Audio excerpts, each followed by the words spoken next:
Welcome to RIDDICK mid to late game build, you bastards that stick to the shadows.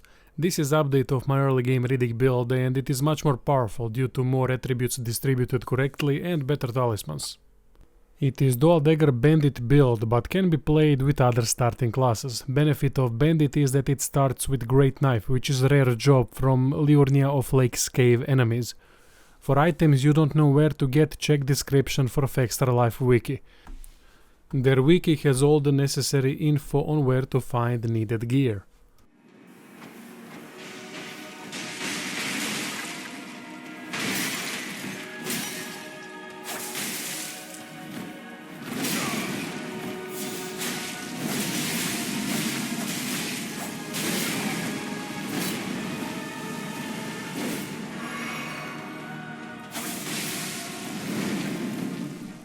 I have couple setups. Main is bleed focused that works amazing against anything that can be bled. Reduvia Dagger is a must for its ranged attack that has blood loss build-up same as normal attacks. Offhand weapon can be any dagger with bloody slash ash of war because it increases blood loss build-up stat through arcane attribute. Second setup is poison based for enemies immune to blood loss.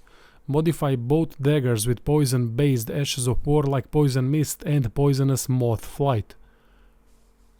Third setup can be any two daggers with any sort of elemental damage like frost or flame if enemy is immune to poison and bleed. Armor can be something minimum because we do more damage the lighter we are thanks to Blue Dancer charm. Lighter load also makes dodging easier due to more invulnerability frames. Talisman options are many and should be changed versus some bosses to add more protection against specific elemental attacks, straight up physical damage negation or something like Immunizer charm that boosts resistance against specific status ailment. Full on offensive version for two bleed daggers would be earlier mentioned Blue Dancer charm, Lord of Blood's exaltation that increases attack power upon successful blood loss, and Rotten Sword insignia that increases attack power with successive attacks. There is Sword Insignia basic version that should be used before acquiring this upgraded version. Millicent's prosthesis is acquired in place of Rotten Sword Insignia if Millicent quest has been finished another way. Both options are good. For poison setup, exchange Lord of Blood's exaltation for Kindred Rod's exaltation.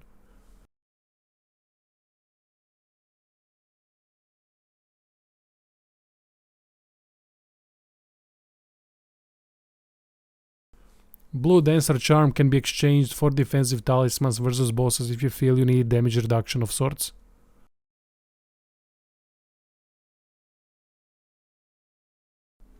Important thing to have and grind for are throwable knives like kukris that can also initiate bleed, craftable poison bone darts, fan knives and crystal knives. They help tremendously in dealing with enemies with high resistance towards physical damage. Main attributes are Vigor, Endurance and Arcane. Try to get all 3 to 40 before investing into Dexterity, which is secondary attribute. Third one would be Mind to get more FP for spamming Reduvia skill. Wondrous Flask combination I use is Opaline to negate damage from first hit we take and Green Burst to increase stamina recovery speed. Simple one to play.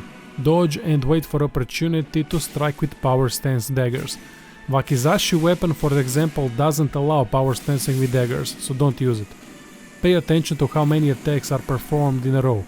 One press of power stance attack LB or L1 does 2 attack animations. I usually stop after 2 presses of LB or L1 or sometimes even after 1. In my opinion, best dual dagger combo is one press of R1 or RB and then continue with as many L1 or LB presses as possible considering the situation. Reason is that right hand attack covers distance much better and sets up power stance attacks beautifully. When away from overly aggressive enemies, spam throwables to help with status effects and damage. Great combo is to poison enemy with poison bow darts and then do your thing with bleed. Takes down most enemies fast. Anyway, that is it. Thanks for watching, check out description for Patreon and subscribe star links and stay tuned for more videos.